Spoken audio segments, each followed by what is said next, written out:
The letter was sitting on the kitchen counter when I got back from my morning walk. Plain white envelope, insurance company logo in the top left corner. I almost walked past it. I don't know why I opened it first. I get a lot of mail I don't open for days. But something made me stop, set down my coffee, and tear the envelope open right there, standing at the counter in my boots. It was a notification. A beneficiary change request had been submitted on my life insurance policy. $400,000, the one I had carried for 20 years. Beverly's name had been on it for most of that time. After she passed, I updated it to Danny. The new beneficiary listed on the request was Lorraine Holt. The signature on the authorization form was my son's. I read it twice. Then I sat down at the kitchen table and read it again. Danny hadn't mentioned this to me. Not once. And I knew my son, if he had decided to update his father's life insurance paperwork before his wedding, he would have said something. He would have brought it up the way he brought everything up directly without much preamble. That was just who he was. He didn't do things sideways. I called him that evening, kept it easy, asked about the rehearsal dinner planning, asked how the venue walkthrough had gone, asked about his week. We talked for 20 minutes. At no point did he mention any insurance paperwork. I did not sleep that night. My name is Philip Nolan. I'm 63 years old. I spent 35 years running a construction business in Hill Country, Texas. Built it from the ground up starting in my late 20s, sold it 4 years ago, and now I live on the property my late wife Beverly and I put together outside of Austin. Beverly passed 3 years ago, pancreatic cancer, fast and brutal, and nothing about it was the way you imagine those things going when they're still theoretical. Before she died, she asked me to do 2 things: stop working 7 days a week and pay attention to Danny, not in a way that kept him small. She was clear about that. She meant the other kind of paying attention, the kind where you notice when something doesn't add up, where you stay awake even when it would be easier not to. I hadn't always been good at the second one, but I was trying. Danny met Lorraine at a work event in Austin about 16 months before the wedding date they eventually set. He called me 2 days after that event, and I could hear something different in his voice before he said a word. He was 32. He'd been careful with his heart for a few years after a relationship that ended badly. Lorraine was 34. Worked as an independent financial consultant. Grew up in Nevada. She was calm, he told me, smart, asked good questions and actually listened to the answers. The first time I met her was at a dinner Danny organized at a restaurant in Austin about 2 months into their relationship. She was poised, well-dressed without being flashy, and she had a way of making whoever she was talking to feel like the center of the room. She asked about my business background with what seemed like real interest. She was attentive to Danny in a way that looked completely natural. I drove home that night and sat in Beverly's old reading chair for a long time. Something felt like a performance. That's the only way I can put it. Nothing she said was wrong. Nothing she did was wrong. But there was a quality to her attention that reminded me of someone running a script rather than actually talking to you. I've sat across from a lot of people in 35 years of business. You develop a feel for when someone is really there and when they're executing. I told myself I was being difficult. Beverly would have said the same. I kept the feeling to myself. They dated for 14 months before he proposed. She called me from a restaurant parking lot in Austin after it happened, and I told her I was glad for her. That part was true. I wanted very much for it to be completely true. The engagement party at Danny's place was 6 weeks after the proposal. Lorraine had organized most of it. She was good at that kind of thing. Details, logistics, making everything look effortless. Garrett was there that night. Her older brother, 38 years old, broad-shouldered, the kind of easy confidence that comes from knowing how to work a room. He introduced himself as a real estate investor. We shook hands. He asked good questions about the Hill Country property market. I answered them. I drove home and sat in that chair again. Then the letter arrived. I spent that sleepless night going over it the way I used to go over contracts when something felt off. The signature on the authorization form had Danny's name on it. But I had seen Danny's signature on enough things over the years. His checks, documents he'd asked me to look over, birthday cards. This one had the right general shape, but something in the flow of it was slightly off. Too careful. When someone signs their own name, they don't think about it. They just sign. This looked like someone thinking about it. The next morning I called Judith Crane. Judith had handled our family's legal work for 15 years. Trust documents, the property restructuring after Beverly passed, all of it. I'd first brought her in when I was reorganizing the business holdings, and she had been the one to set up the revocable living trust after Beverly died. The trust covered the Hill Country property, 2 commercial buildings in San Antonio, and the investment portfolio Beverly had built over 2 decades with the kind of patience I never quite had for that side of things. I laid out what I'd found in about 4 minutes. Judith listened without interrupting. Then she was quiet for a moment. She told me that if someone were to gain co-trustee access or named beneficiary status on the trust, they could, with the right paperwork and timing, initiate asset transfers before any legal challenge could be mounted. I asked how fast, depending on access to account numbers and signing authority. She said it could happen in a matter of days if everything was staged in advance. Possibly less. What would they need? A marriage certificate, Danny's signature on the modification paperwork, and access to the trust documents themselves, which would include all the account numbers. She paused and then said that those documents were kept in the filing cabinet in my home office, which Lorraine had been in more than once when she and Danny visited. I thanked Judith and told her I'd call back soon. Then I called Norman Aldridge. I'd met Norman 8 years earlier during a fraud investigation connected to a commercial insurance case I was involved in. He'd since built his own practice in the Austin area. He was methodical and he didn't speculate. He told you what he found and nothing else. That's the only kind of person worth hiring for something like this. I told him I needed a full background check on Lorraine Holt, 34, independent financial consultant originally from Nevada, and on her brother Garrett Holt, 38. I gave him the details Danny had shared with me over 14 months. I asked how long it would take. He said he could have the surface work done in 4 days and anything deeper by day 6 or 7. I said 4 days was fine and to call me the moment he had something. Those 4 days were among the harder ones I've had in recent memory. Lorraine came to dinner twice that week. I passed her the bread. I asked about her family. I told a story about a job site from years back that always got a laugh, and she laughed at the right moment. She never once looked at me like anything had shifted. She was relaxed and warm and completely at ease sitting at the kitchen table where I had read that letter 4 days earlier. That more than anything confirmed what I already believed. I also spent those 4 days thinking about why I hadn't told Danny yet. That part deserves an honest answer. The reason I waited was not because I doubted what I'd found. The signature was wrong and the request had been made without Danny's knowledge. That part I was sure of. The reason I waited was because the moment I told Danny, I lost control of what happened next. Danny was a straight line kind of person. If I told him on Tuesday, by Wednesday he would have confronted Lorraine. And if Lorraine and Garrett knew the plan had been discovered, they would disappear. No charges, no accountability, no closure for anyone they'd done this to before. I needed to know more before I moved. And I needed Danny to behave normally for a little longer, which he could only do if he didn't know. That was the hardest decision I made in this whole situation. I've thought about it many times since. I still believe it was the right call, but it was not a comfortable one. Norman called on the 4th day. Lorraine's background was clean on the surface, LinkedIn profile, business registration, a couple of client testimonials, everything a careful person would put in place over a few years of preparation. Garrett was different. There was a civil lawsuit in Nevada from 6 years ago.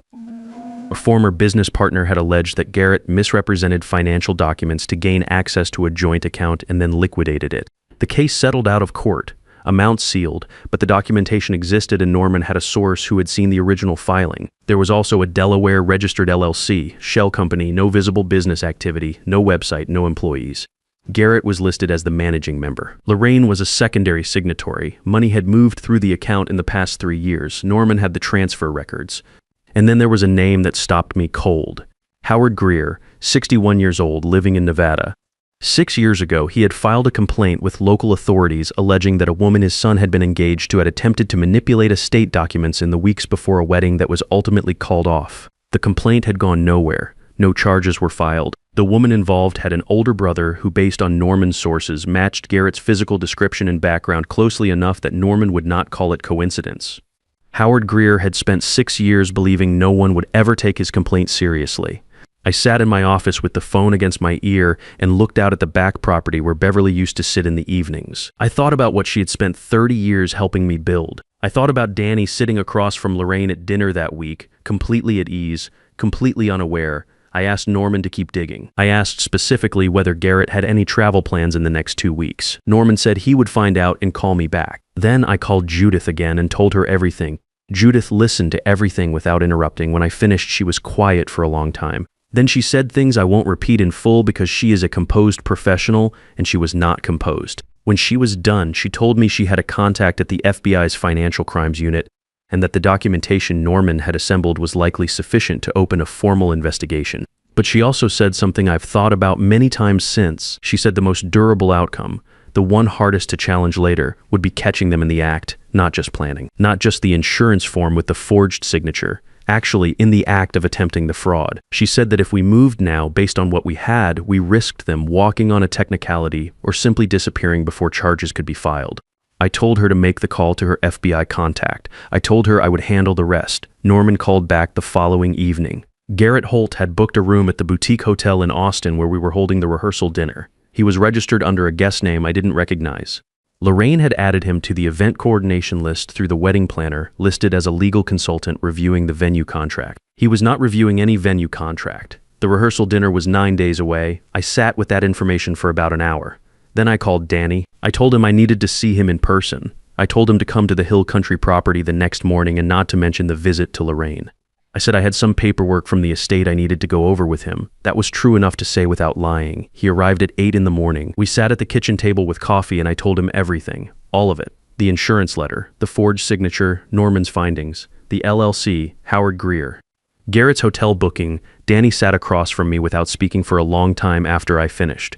Then he said, very quietly, "How long have you known?" I told him 10 days. He nodded slowly. He didn't look angry at me for waiting. He understood why I'd done it. Or if he was angry, he set it aside because he could see the bigger picture clearly enough. That told me something about who my son had become. What he looked was hollowed out. 16 months. He'd spent 16 months building something he believed was real. He'd proposed. He'd planned a wedding. He'd introduced her to everyone he cared about, and the whole time she had been running a calculation. I didn't try to fill the silence. There wasn't anything to say that was going to help in that moment. After a while, he asked me what I needed him to do. I told him I needed him to go home and act normally. Keep responding to Lorraine's messages the way he always had. Keep showing up to the pre-wedding events. Give no indication that anything had changed. I told him it was a lot to ask. He said he understood. He stood up to leave and then stopped at the door. He asked me if I thought she had ever felt anything real. I told him I didn't know. I told him it was possible to be very good at something and still feel nothing while you're doing it. And I told him that question was going to matter a lot less in a few days than it felt like it mattered right now. He left. I watched his truck pull out of the driveway and I sat back down at the kitchen table. That was the second hardest moment of the whole situation. Not the rehearsal dinner, not the hotel room. That morning, watching Danny drive away carrying something heavy that I had put on him and could not take back. The next 8 days moved the way those kinds of days do. Slow in the middle and then suddenly fast. I met with Judith and her FBI contact, Special Agent Sandra Merritt, at a nondescript office in downtown Austin 3 days before the rehearsal dinner. Agent Merritt was composed and methodical. She went through Norman's documentation piece by piece, the forged signature on the insurance form, the LLC transfer records, the connection to Howard Greer's 6-year-old complaint in Nevada, the pattern across multiple targets. She told me they had enough to open a formal investigation and enough to justify intervention at the rehearsal dinner if Garrett and Lorraine could be caught in possession of the trust modification documents. She asked if I could confirm Garrett would have those documents with him at the hotel. I told her about the folder.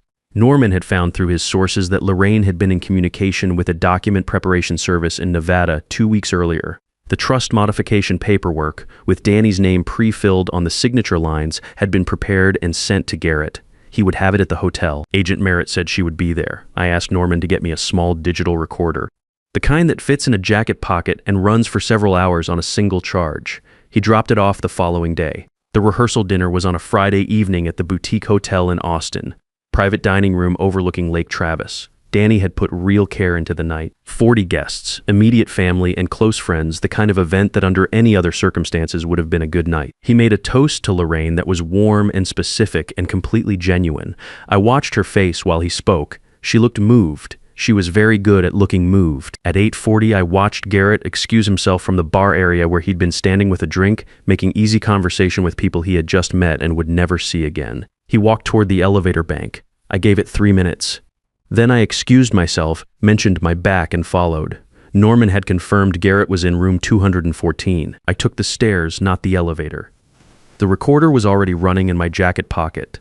The second-floor hallway was quiet. I walked slowly, and when I got close enough to room 214, I could hear 2 voices clearly through the door. Garrett's first. He was reading from something. He said Lorraine's name, then said page 4 needs his initials and page 7 needs the full signature. He said if both were in before Sunday evening, the transfer request could go in Monday morning when the banks opened. He said the investment account alone was worth moving fast. The property transfers would take longer, but those were secondary. Get the liquid assets out first and be gone before anyone had time to respond.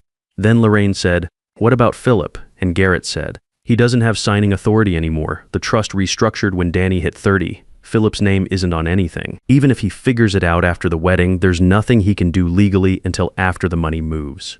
By then, we're in Portugal." Lorraine said, "And Danny won't question the transfer." Garrett said, "Newlyweds don't read statements for the first 6 months. We'll be long gone." I stood in that hallway and felt something settle in my chest. Not rage. Something quieter than rage and a lot more durable. I had built that trust over 30 years.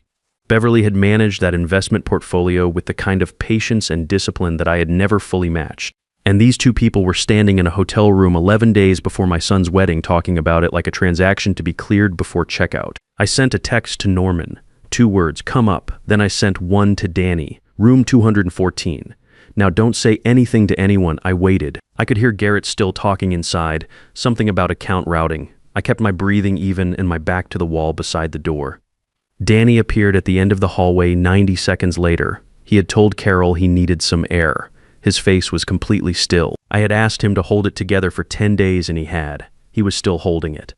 I pointed at the door of room 214. He nodded. We stood there together and listened. Garrett was going through a checklist. Lorraine was asking about timing on the insurance policy redirect. Garrett said that one was already processed on their end, just needed the wedding to go through to make it clean. He said once the marriage certificate was filed, everything else was a formality. Danny's hand found my arm. He held it tight. I didn't look at his face because I didn't want him to have to hold himself together for my benefit. He was doing that on his own already. When Garrett stopped talking, I knocked. 4 seconds of silence, then the door opened and Garrett stood there. He had never met me in person. He looked at me the way someone looks at an unexpected variable, working out what it meant.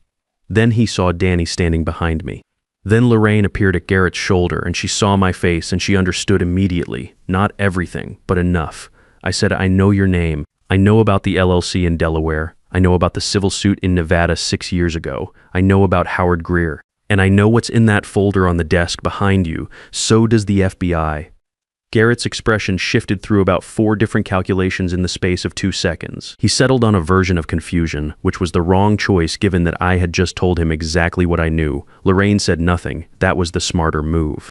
Danny stepped forward and looked past both of them at the desk near the window. There was a folder sitting open. He could see his own name printed on the top page. He stood there looking at it for a moment, his name, pre-printed, on documents he had never seen and never signed. A signature line waiting on page 7 for a wedding that was now 11 days away. I watched him look at that folder and I watched something shift in him, not break. Shift. The way something shifts in a person when they stop hoping they misunderstood and accept what is actually in front of them. Norman came around the corner of the hallway with Agent Sandra Merritt and her colleague from the Financial Crimes Unit. Agent Merritt identified herself. She was calm and professional. She told Garrett and Lorraine they were being detained for questioning in connection with an investigation into alleged financial fraud and forgery. She read them their rights in the flat, even tone of someone who has done this many times before. Garrett said something about lawyers.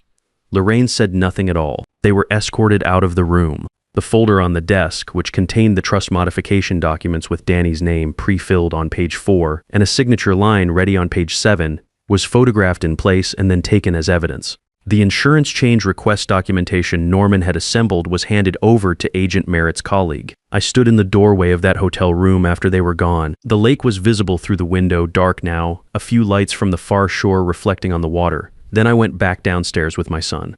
What happened next was not easy. Danny stood in front of 40 people in a private dining room overlooking Lake Travis and told them in fewer words than I would have managed that the wedding was canceled, that he was all right, and that he appreciated their privacy and support in the days ahead.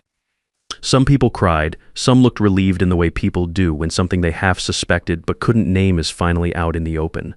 His friend Carol sat with him for 2 hours afterward.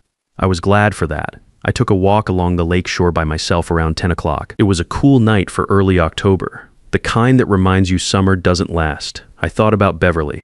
I thought about the way she used to sit out back at the Hill Country property in the evenings, very still, watching the light go off the hills. The FBI investigation moved forward over the following months. I won't detail all of it because some parts are still ongoing, but the core of what Norman and Judith had assembled held up. Garrett and Lorraine were formally charged in connection with the forged insurance document, the trust modification attempt, and the prior situation in Nevada, which investigators were able to reopen with the new evidence we provided. Judith handled everything on our end with the kind of steady professionalism that makes you understand why you pay a good lawyer to be in your corner for 15 years before you ever actually need them. About 3 months after the rehearsal dinner, I got a call from Howard Greer. He had found my number through his own attorney, who had been in contact with the FBI team handling the case. Howard was 61 years old and had spent 6 years believing that the complaint he filed had disappeared into a drawer somewhere and that nobody was ever going to do anything about it. He called to say thank you. That call was harder to get through than I expected. I'm not a man who gets emotional easily. 35 years of running a business will put a certain kind of casing around you. But there was something in Howard's voice, the particular sound of a person who had been carrying something for a long time and had finally been able to set it down. That got to me. We talked for about 20 minutes. I told him I was glad it had come around. He said he was too. Danny took some time. He stayed in Austin, kept working, but I could hear the flatness in his voice for the first few months when we talked on the phone. He came out to the Hill Country property most weekends.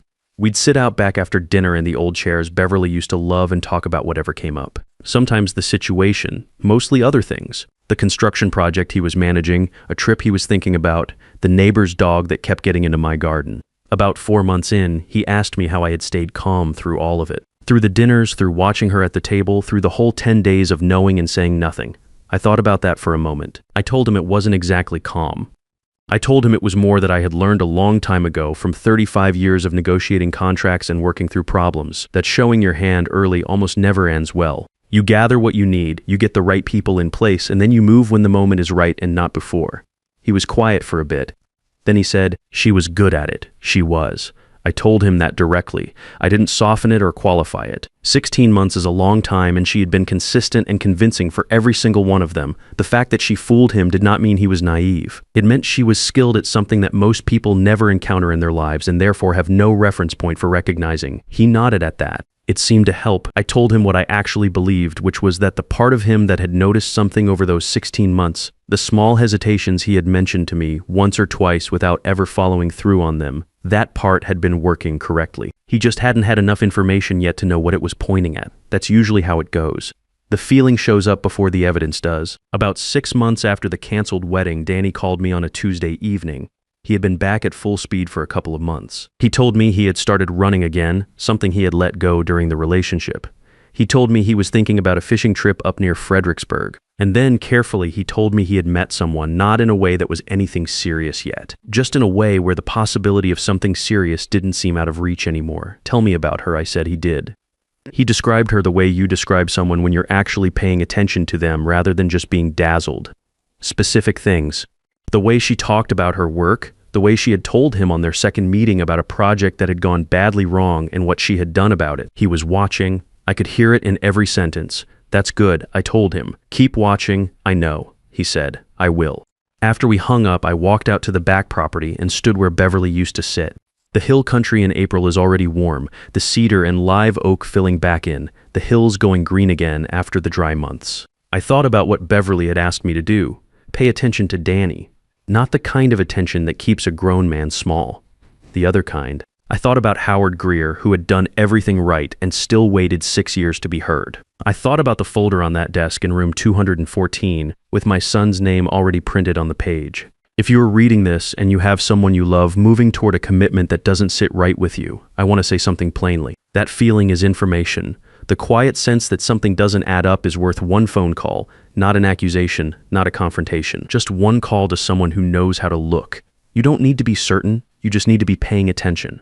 The people who do this for a living count on the people around their targets, staying polite and staying quiet.